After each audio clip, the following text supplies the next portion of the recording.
Assalamualaikum warahmatullahi wabarakatuh. Jumpa lagi dengan saya Arif Siono di podcast Polibara.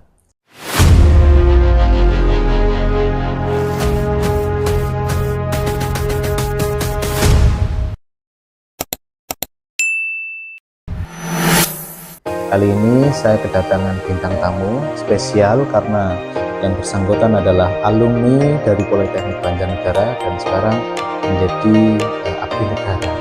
Ya, PNS Mbak ya? PNS. Oke. Mbak Meli namanya. Ya. Meli alumni dari Politeknik Banjarnegara tahun berapa Mbak?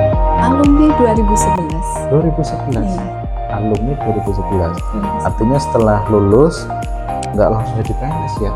Tentu tidak. Banyak sekali perjalanan yang menguras keringat juga ya. Oke. Iya.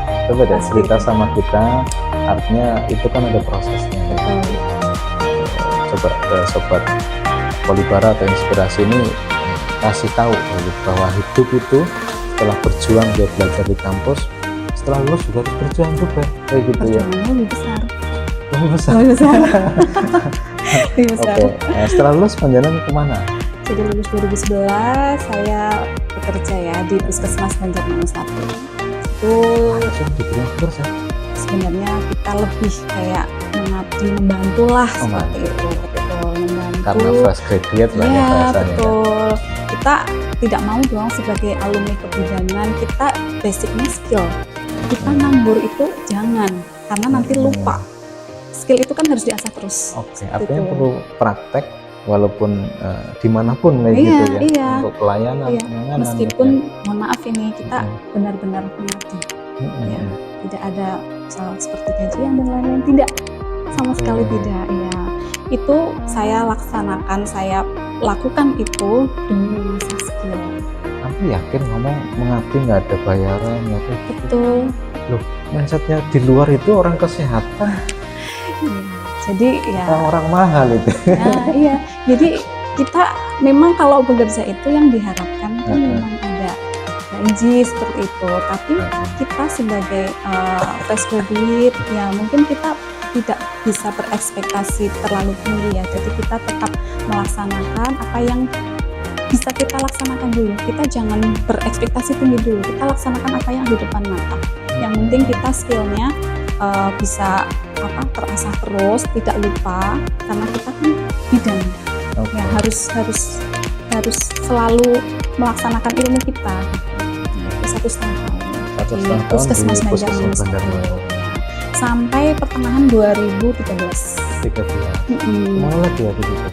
Nah, di saat di Puskesmas Banjarmangu 1 itu saya mencari pekerjaan.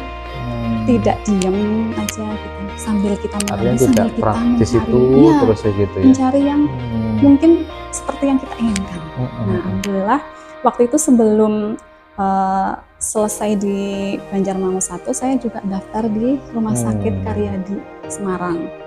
Ya, karena saya punya keinginan untuk bekerja di sana. Oke. Tapi qadarullah belum lulus.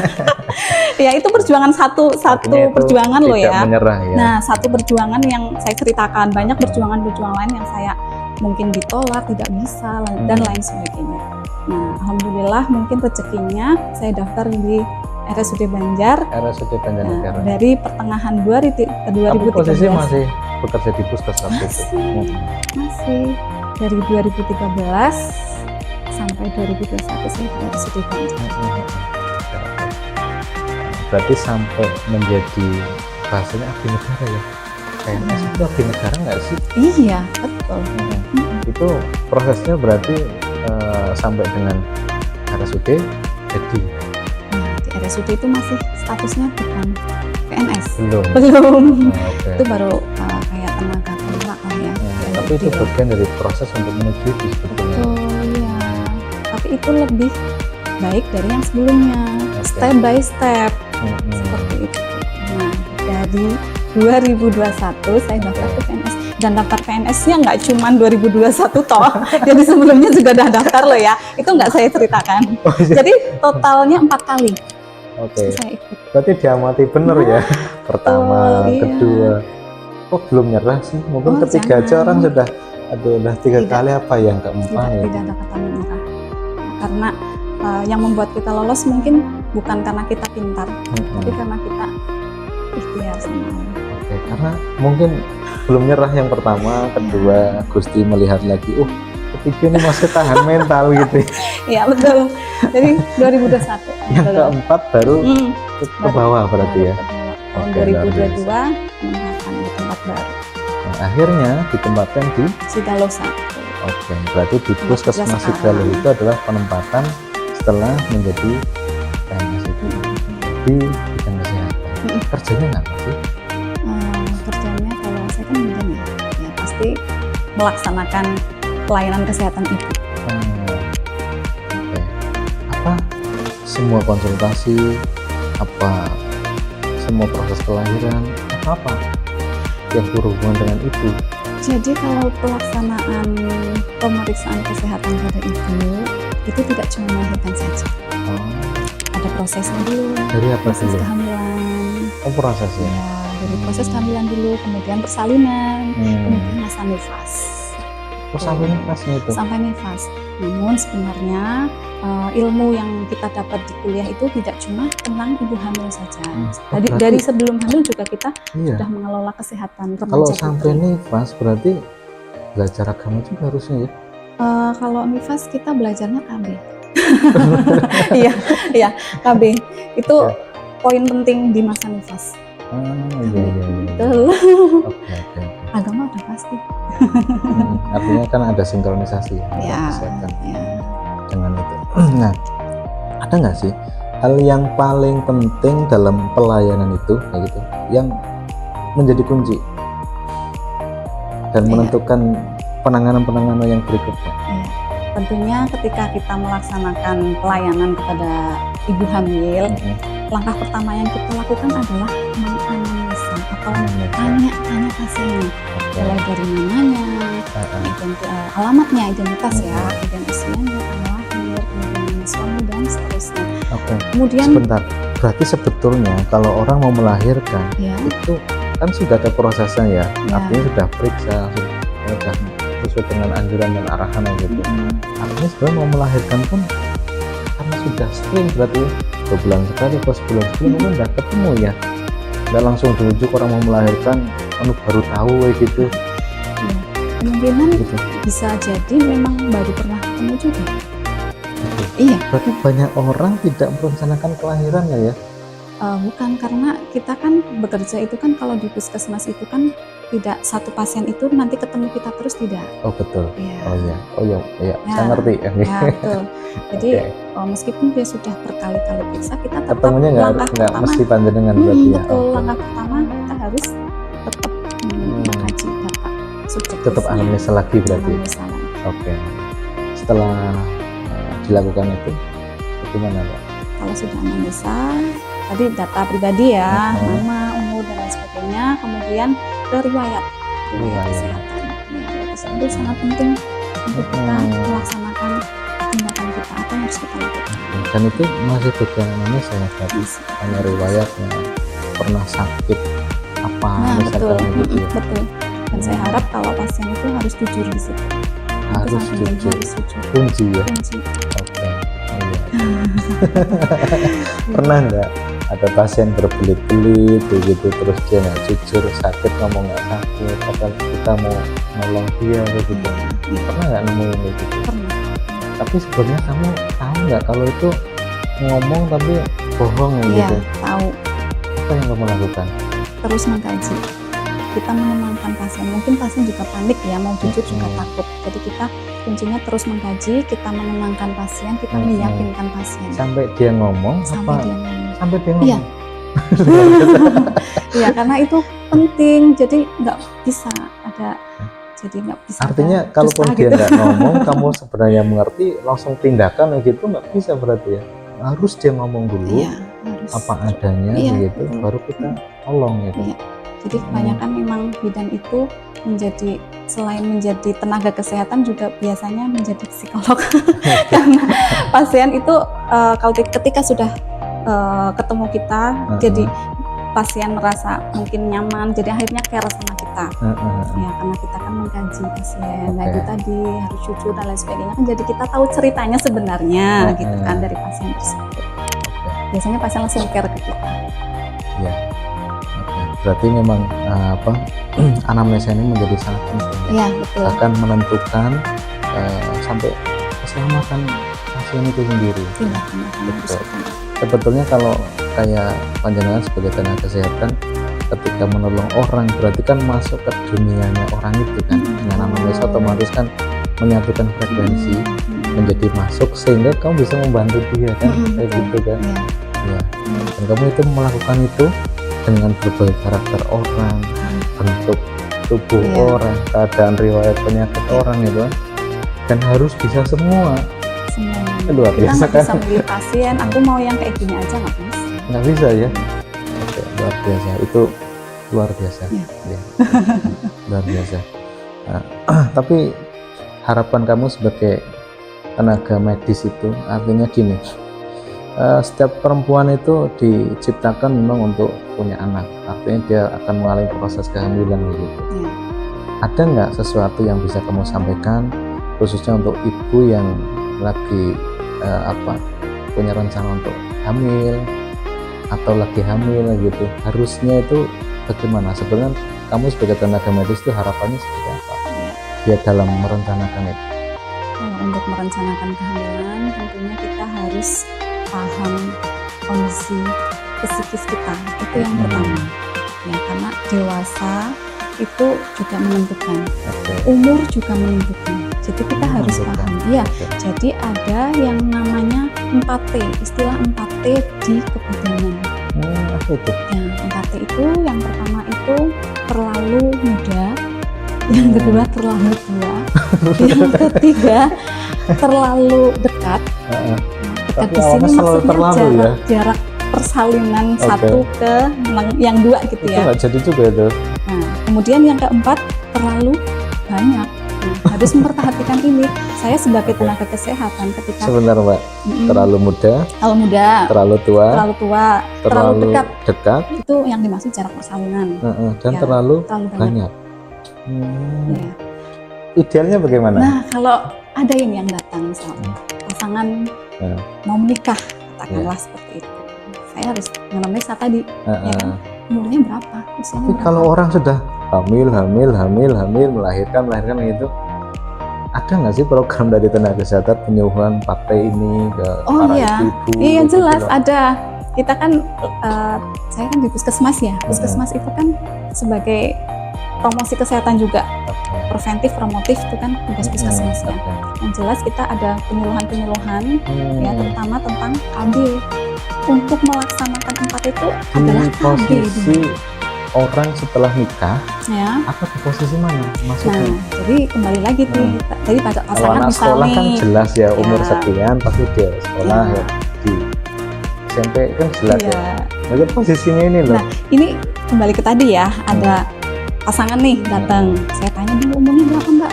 Umur saya 19 tahun Bu, tapi saya mau menikah. Oh sudah mantap, sudah dipersiapkan semua, sudah Bu. Memang kita tenaga kesehatan harus mengatur, jangan nikah dulu nanti nunggu 20 tahun gitu, kan minimal 20 tahun ya, kan nggak bisa kan. Jadi oh ya sudah, kalau memang mau menikah sih memang sebaiknya 20 tahun ya, tapi kan kita ya kemauan pasien gitu. Jadi apa yang harus kita lakukan, yaitu edukasi tentang KB sampai dia usia 20 tahun, kemudian program hamil gitu. Kan nikah nggak apa-apa, tapi kamu hamil setelah 20 tahun ya. Betul, gitu. Iya. Caranya begini, gitu, ada program-program. Iya, gitu. Kalau di puskesmas saya Sigalo 1 ada inovasi namanya percantik KB. Nah itu KB aja harus cantik ya, gitu. Itu salah satunya itu, ketika datang pasangan, kebetulan umurnya si perempuan masih di bawah umur, masih 20 kurang dari 20 tahun, kita lakukan edukasi tersebut. Iya. Boleh, silahkan menikah. Saya baru kebuka loh ini. Iya, jadi kita edukasi tentang KB-nya, nanti harus KB dulu. Jadi mohon maaf kadang ada mitos, orang mau hamil, misal KB dulu nanti jadi nggak hamil-hamil. Kita jelaskan ke pasien, mitosnya seperti ini, yang sebaiknya itu seperti ini kayak gitu. itu untuk yang T pertama, terlalu muda. Terlalu tua juga, usia 35 tahun ke atas sudah sebaiknya sudah tidak boleh. Tapi kamu juga nggak bisa menghentikan, kamu jangan nikah gitu ya. Atau Tidak bisa. jangan hamil di Iya. umur, berarti hamil di usia lebih dari 35 tahun untuk seorang wanita. Iya. Itu ada resiko. Ada resiko. Maksudnya terlalu banyak resiko atau Iya, bagaimana? terlalu banyak resiko karena fungsi organ Gimana? kita kan Menjelaskannya secara medisnya gimana? kalau fungsi organ itu yang paling ideal itu kan setelah usia 20 sampai 35. Setelah 20 usia sampai 35, setelah usia 35, 35. mohon maaf, organ tubuh kita itu sudah mengalami apa ya, seperti bukan penurunan fungsi ya, tapi sudah tidak optimal lagi untuk apa namanya, kita hamil seperti itu, melahirkan seperti itu. Umur 35. Berarti punya Sebaiknya. anak itu sebaiknya umur 20 sampai 35 ya. Mentok di 35 ya. Dihabiskan atau Betul. gimana gitu. Iya, Oh, iya seperti iya. itu. Kalau usia 35 ke atas ya kita otomatis edukasi KB juga. Oke. KB yang jangka panjang. Beda dengan yang sebelum 19 Kakak nggak boleh ngomong tahun. kamu udah 35 ya nggak boleh hamil kan karena Iya, tapi ya tetap edukasi iya, ya. Jadi tetap yang dilakukan edukasi. kita Edukasi tentang KB. yang selalu itu yang disampaikan kepada klien atau pasien. Ya, betul. Jadi yang ketiga adalah terlalu Terlalu dekat. terlalu dekat jarak persalinan kita Tahunnya kalau misalkan kemarin kan lahirannya di sana, besok di sini gitu. Tahunnya terlalu dekat. kan anamnesa juga. Oh di anamnesa. Kaji kan kembali lagi ke anamnesa ya. Anak sebelumnya berapa tahun Ibu? Oh ya. Baru 1 tahun Bu. Oke, berarti ya? anamnesa itu nggak cuma identifikasi Tidak, personal. Iya betul. Terus kedua banyak ya, yang kita satu penyakit, Ya. yang ketiga sampai ke syarat Ya, gitu kan. bahkan dulu Berarti kan persalinannya gimana, pengaturan. berat badannya berapa, dan yang lain sebagainya. Oh iya. Iya. Sebanyak itu. Saya tanya, masih 1 tahun Bu, tapi saya mau program lagi. Jangan Bu, tapi dulu aja ya, sampai minimal 2 tahun. Iya. Ada ibu yang langsung baru lahiran bilang saya mau setahun lagi kayak gitu. Ya ada, tapi ya memang tidak banyak. Semangat sekali dia itu. Ya, Luar biasa ya. tapi nggak banyak lah. Kebanyakan, alhamdulillah ya, kalau di Banjar itu sudah sebagian besar sudah paham tentang 4T ini. Dan yang terlalu banyak. Terlalu banyak itu kalau jargon KB kan 2 anak cukup, tapi Iya. kalau terlalu banyak itu maksimal 4. Empat, Tidak ya. boleh lebih dari itu. Enggak, itu diukurnya dari apa? Kalau ada kan KB itu cukup 2 anak ya Bu ya. Ya. Sebetulnya sebagai seorang tenaga medis yang melaksanakan program pemerintah ya, karena PNS itu ukurannya apa sih? Kenapa harus 2 gitu? Kenapa nggak bebas saja gitu? Ya, jadi kita itu kan bertugas untuk menekan angka kematian ibu. Ya, kalau terlalu banyak ini, ya, angka itu terlalu banyak, terlalu muda dan seterusnya, itu akan meningkatkan resiko yang akhirnya berujung pada kematian. Padahal program pemerintah itu apa? Menurunkan angka kematian ibu. Berarti karena konteks terlalu banyak kasus kematian ibu Ya. di saat melahirkan Ya, itu berarti. betul. Oh begitu. Jadi ya. kesejahteraan ibu itu kan tidak cuma dilihat dari materi, tapi dari kesehatan fisiknya, kesehatan psikisnya. Jadi ada satu lagi nih Mas ya. Apa itu? Jadi kalau dalam pemeriksaan kehamilan itu ada standar. Kalau dulu 10T, Iya. ya banyak sekali istilah loh di kebidanan loh, jangan bingung ya. Ada Tadi 4T, ini loh. 3T, ini 10T. Oh, sebenarnya. Nah itu dulu, sekarang sudah ada update jadi 12T. Tambahan 2-nya itu, yang pertama itu yang nomor 11 pemeriksaan USG. Kemudian yang ke-12 itu screening jiwa. Sudah dimasukkan loh di sini dalam standar pemeriksaan kehamilan. Jiwa dulu nggak ada, tapi sekarang Berarti dimasukkan. 12T ini dilalui selama proses kehamilan ya. Dalam ini standar pemeriksaan. Oh, Jadi standarnya. setiap pasien datang melaksanakan ANC pemeriksaan, kita harus memenuhi 12T itu. T yang terakhir yang 12 itu pemeriksaan jiwa, itu baru dimasukkan loh. Nah, berarti kan Oke. memang jiwa itu pengaruh ke kesehatan ibu. Berarti gambaran saya sebagai orang yang bukan orang kesehatan ya. Jadi melahirkan anak kayak gitu ya, nggak semua melahirkan itu menjadi anak itu orang senang berarti ya, ada yang terganggu psikisnya jadi Ya, kayak gitu. iya, karena kan kehamilan itu kan proses, tidak tiba-tiba 9 bulan toh. Jadi dalam prosesnya itu harus kita, keluarga ya terutama, harus ikut masuk di dalamnya, memberikan support Oke, betul. supaya tetap terjaga, karena kan ibu hamil itu nanti setelah hamil 9 bulan masih proses melahirkan ini, setelah proses melahirkan masih ada terus sampai anaknya balita, sampai anaknya sekolah. Betul. Nah, ini proses yang terus-menerus ngomong soal anak ya, mungkin lebih keluar dikit ya. Jadi gini, banyak orang menikah dia bisa merencanakan selama dia hamil. Ya, kalau saya sebagai laki-laki kan kadang melihat, ini tenaga medis selama hamil biasa terlalu dipantau sampai dengan gizinya dikasih tahu dan sebagainya. Ada program itu, berapa bulan harus makan apa, berapa bulan diperbanyak apa, kan kayak gitu. Ditulis di buku, ada buku perencanaan itu ya, atas nama ibu siapa kayak gitu. Artinya berapa bulan sudah cek ini sehat kayak gitu. Nanti disarankan oleh bidan banyak makan ini ya, gini gitu. Nah, itu hilang ketika seorang ibu setelah melahirkan. Saya nggak ngelihat lagi gitu loh, apakah setelah itu memang tidak ada, maksudnya gini, ada nggak sih sebaiknya rencana yang dilakukan ketika ibu itu anak itu dalam kandungan, dalam keluar sampai dengan mungkin usia prasekolah itu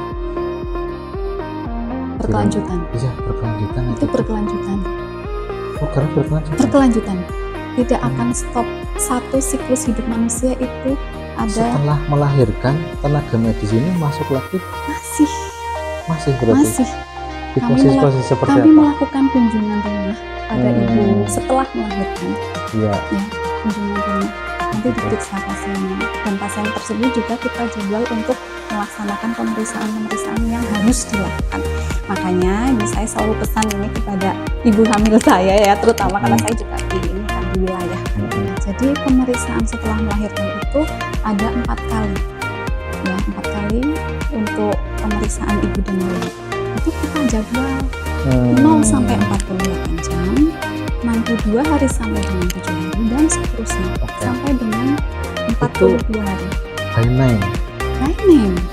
Dibagi tugas, kamu tanggung jawabnya ABC kayak gitu. By name. Kalau saya kan di wilayah, berarti di semua ibu hamil dan melahirkan di wilayah saya yang bertanggung jawab sampai langsung. Itu satu siklus hidup. Ya. Artinya ada program, memang setelah dia hamil ada program, setelah melahirkan masih ya? Masih, kunjungan rumah, pemeriksaan. Dan ada jadwal pemeriksaan kesehatan yang harus dilaksanakan. Makanya ini saya selalu berpesan kepada ibu hamil, ya terutama di wilayah saya itu, kalau mau melahirkan kabari. Ya, karena kan mohon maaf tidak semua ibu hamil berkenan melahirkan di puskesmas. Kalau saya kan dinasnya di puskesmas ya. Jadi monggo silahkan, itu hak pasien ya, mau melahirkan di mana terserah, yang penting kabari. Karena nanti setelah melahirkan kami akan menjadwal pemeriksaan apa saja yang harus dilaksanakan di puskesmas. Artinya melahirkan dimanapun, kalau keberlanjutannya tetap berkaitan dengan puskesmas. Iya, seperti itu. Supaya tidak tidak lolos lah ya dari pemantauan. Kita tetap memantau walaupun melahirkan di tempat lain. Berarti sebetulnya pemantauan itu untuk untuk melihat perkembangan siklus kehidupan yang semestinya kayak gitu ya. Dan sekarang ada program baru namanya SHK. Itu harus dilaksanakan wajib untuk seluruh bayi. Dan mohon maaf karena belum semua fasilitas kesehatan memfasilitasi pemeriksaan tersebut, jadi kadang kita harus laten sendiri tanya ke pasiennya. Misal pasien laporan tuh, saya melahirkan di sini Bu, gitu kan, sudah SHK belum? Kalau belum kita jadwal datang ke puskesmas ya, tanggal sekian, karena ada batas waktunya gitu, maksimal 1 minggu. Ada nggak pesan lain nih sebelum kita akhiri ya? Jadi ini menarik sekali, ternyata saya juga baru memahami bahwa ada program dari tenaga kesehatan, mulai dari merencanakan kehamilan sampai dia pasca melahirkan sampai dengan lansia itu ternyata dipanut terus sama tenaga kesehatan, dan itu tugasnya orang-orang pengabdi di wilayah ya, Mbak, Betul. sebagai tenaga medis. Nah, ada nggak pesan selain kita perlu koordinasi atau bahasanya sambung kepada tenaga medis di wilayah panjenengan terutama wanita gitu ya, Ya. pesan buat ibu-ibu yang misalkan lagi mengandung, lagi punya rencana kehamilan. Iya, ya. Banyak sebenarnya pesannya. Jadi intinya kalau kita mau hamil ya, hamil dulu ya. Hamil kita harus mempersiapkan fisik kita. Ya, mempersiapkan fisik harus sehat, harus fit, harus optimal karena nanti pengaruh ke proses kehamilan. Untuk yang hamil, periksalah rutin. Minimal 6 kali. Ya, minimal 6 kali. Dalam 9 bulan itu? Dalam 9 bulan. 1 kali di trimester 1, 2 kali di trimester 2, dan 3 kali di trimester 3. Dan 1 kali kontak dengan SPOD atau dokter. Untuk yang melahirkan, stay strong ya, karena melahirkan itu adalah awal ya. Kita harus fit secara mental juga, secara fisik, karena kelanjutan kualitas bayinya kan berasal dari ibu itu sendiri. Ibunya menyusui, bayinya sehat. Maaf, ibunya tidak menyusui, hasilnya support keluarga itu penting. Jadi yang suami mungkin jauh kan bisa ada keluarga yang lain, tetap harus disupport. Artinya sangat penting lah ya, komunikasi ya nomor 1 ya, komunikasi. Nomor 2 ada support dari keluarga untuk mendukung semua proses. Betul, ya. Itu. Dan yang terpenting bahwa semuanya bukan tanggung jawab tenaga kesehatan ya. Tugasnya sebenarnya melayani, membantu gitu kan, memberikan edukasi sehingga proses yang seharusnya ya berjalan seharusnya ya gitu. Kalau ada kesalahan dan dikasih solusi ya, gitu Mbak ya. Oke. Terima kasih Mbak Meli sudah berbagi dengan kita di podcast Polibara. Mudah-mudahan ini menginspirasi ya, menginspirasi dan menjadi motivasi untuk teman-teman, khususnya untuk ibu-ibu yang lagi punya rencana untuk hamil, yang lagi hamil kayak gitu di rumah. Ini bisa menjadi pelajaran yang sangat berharga dan berarti untuk mereka. Terakhir banget sebelum kita tutup, ada pesan nggak? Ini kamu kan alumni Polibara nih, Politeknik untuk teman-teman muda kita, bahwa adik kamu di sini gitu.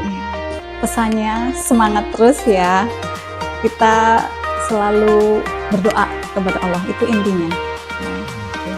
Kita belajar dalam proses, karena semuanya itu butuh proses gitu kan, tidak semua sesuai dengan keinginan kita. Jadi kita menghargai proses. Enggak ada jadi alumni Politeknik. Yakin ya? Angkatan pertama. Iya. spesial angkatan pertama ya, karena kita nggak punya kakak, jadi kita anak tunggal dulu, dimanja ya. Anak pertama ya? Iya. Wah, luar biasa. Iya, 1 tahun cuma ada kita dimanja sama dosen ya.